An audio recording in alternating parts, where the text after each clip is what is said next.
Okay guys, meron tayong maliit na bladder pressure tank dito.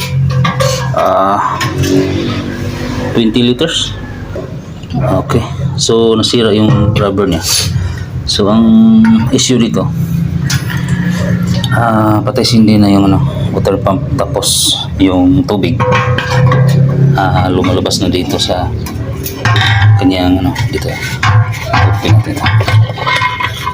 Yan lumalabas. Kapag tubig na yung lumalabas, sira na yung rubber, kaya tinanggal na namin tapos papalitan.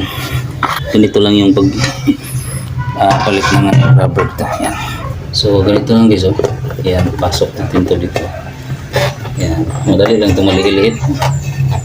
Madali lang itong palitan kasi wala ang holder doon sa kabila. So ganyan lang. Tapos ganito. Yan.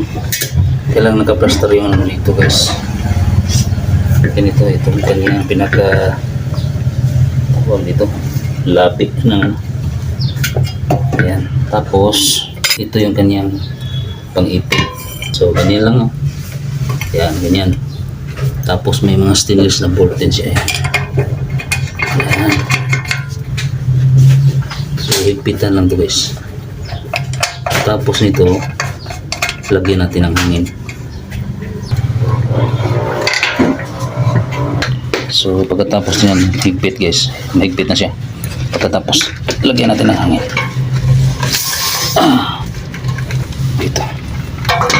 Dito hindi papasok yung hangin guys. So yun pasok.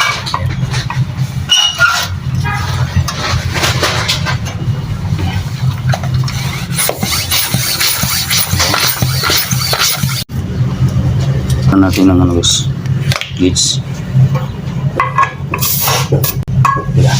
Mas 20 Labas.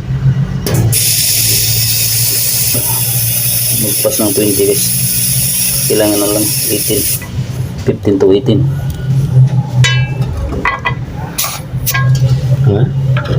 Kailan? 20 nga mo doon. Tara, buka na.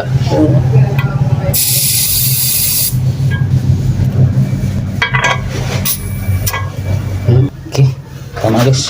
So nandiyan na guys, kinabit na namin, binalik na. So yun natin.